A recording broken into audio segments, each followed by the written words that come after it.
Hello everyone, hope you all are doing well.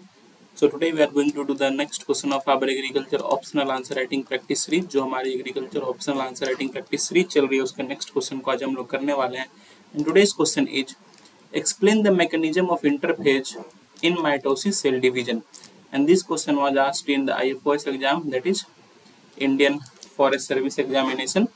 So let's see how we can approach the answer. और रहा बात cell division से तो several time ask questions about cell division से काफ़ी time question आ चुका है. So you should be knowing cell division in detail. जो भी सेल डिवीजन का अलग अलग फेजेज है उनके बारे में आपको अच्छे से जानना होगा. So let's see how we can approach the answer. So first of all we should know the cell division process in overall detail. ठीक है, so cell cycle process in the overall detail, not cell division process in cell cycle process, क्योंकि उसी से cell divide होते हैं. ठीक है, तो first of all this is G1 phase, this is S phase and this is G2 phase and this is the mitotic phase. और ये साइटोकिनेसिस में दैट इज सेल डिवाइड हो चुका है.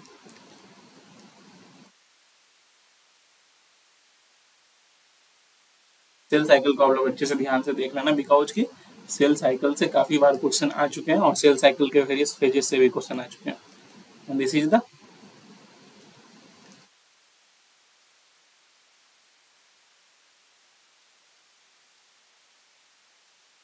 Mitotic phase, M phase, mitotic phase जहाँ पे कि mitosis होती है. ठीक है, तो ये ध्यान रखना. ठीक है, so this phase, this G1 S and G2 phase are clubbed together and known as interphase. इस फेज को हम लोग इंटरफेज बोलते हैं और इधर वाले फेज को हम लोग माइटोटिक फेज बोलते हैं, जिसके अंदर माइटोसिस होती है और साइटोकिनेसिस होती है. तो ओब्वियसली इस क्वेश्चन में हमसे क्या पूछा गया, ये इन तीनों फेजों को एक्सप्लेन करना है, दैट इज जिससे कि हमें मैकेनिज्म पता चल पाए इंटरफेज का. So I hope you are able to understand the question. अगर आप ऐसा एक डायग्राम बना देते हो अपने आंसर्स में तो it will enhance your answer very nicely. So चलिए देखते हैं, इंटरफेज को समझते हैं. और यहाँ पे अगर आप देखो तो फिर यही सी माइटोसिस के अंदर क्या सारा होता है, प्रोफेज, मेटाफेज, एनाफेज, टेलोफेज, ये सब इसके अंदर होता है. और इंटरफेज के अंदर क्या हो रहा है, G1 phase, S phase and G2 phase, these three are the phases of interphase. तो चलिए देखते हैं इंटरफेज को किस तरह से आप एक्सप्लेन कर सकते हैं points. So when you know about interphase, तो यहीं पे क्या होता है, सेल ग्रोथ होता है. सेल ग्रोथ होता है and it is only known as the resting phase of cell cycle. Resting phase of cell cycle. DNA replication इसी फेज में होता है.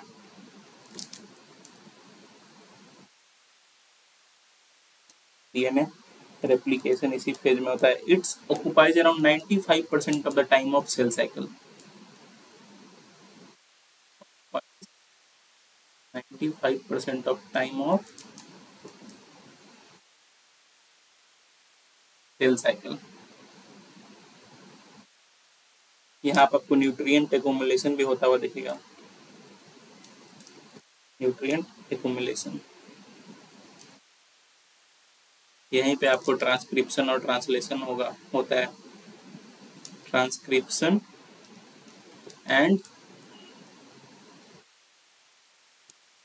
ट्रांसलेशन, यहीं पे काफी सारे चेक्स होते हैं सेल में, सच एज क्वालिटी चेक्स,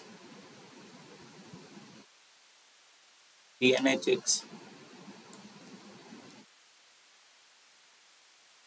तो दिस इज ब्रॉडली इंटरफेज में ये सारी चीजें होती है, आपको ध्यान में रखना. आई होप आप सेल साइकिल से ये चीजें समझ पा रहे होगे. ठीक है, और अब हम लोग देखते हैं सारे फेजेज ऑफ इंटरफेज में कि सारे फेजेज में क्या होता है. सबसे पहले G1 फेज. तो you will see in G1 phase that is यहाँ पे जो सेलुलर कंटेंट होते हैं वो डुप्लीकेट होते हैं, that is cellular content duplication.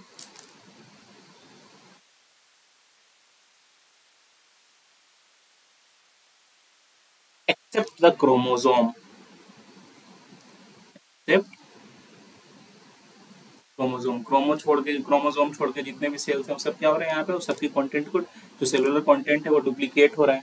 Secondly यहाँ पे ग्रोथ होता है सेल का। थर्डली यहाँ mRNA सिंथेसिस होता है, mRNA सिंथेसिस होता है which is only known as transcription। यहाँ प्रोटीन सिंथेसिस होता है which is only known as translation।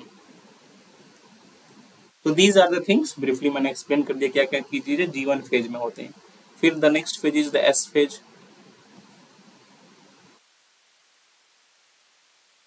S phase में आप देखोगे डीएनए रेप्लिकेशन होता है।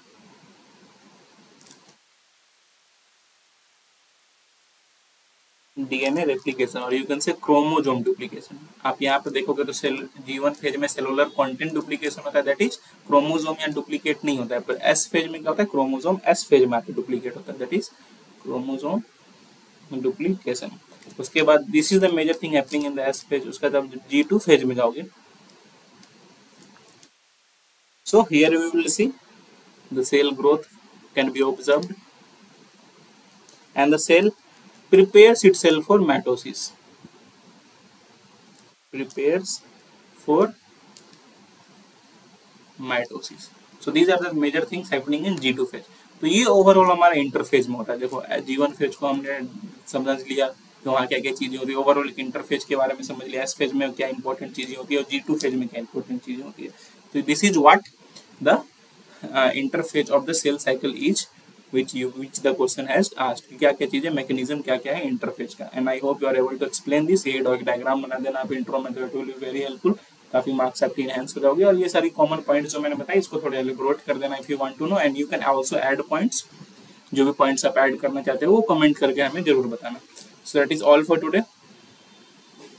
Please do like, please do share and please do subscribe। it takes a lot of hard work to make such videos for you on regular basis। Regular basis पे से videos बनाने के लिए काफी hard work लगता है, और अगर आप लाइक करते हो, शेयर करते हो, सब्सक्राइब करते हो तो काफी मोटिवेशन मिलता है हमें कि हम और बेसिक वीडियो रेगुलरली आप सबके लिए बना पाए। So that is all for today. Have a nice day. Thank you. I hope you liked the video. So please do share and subscribe.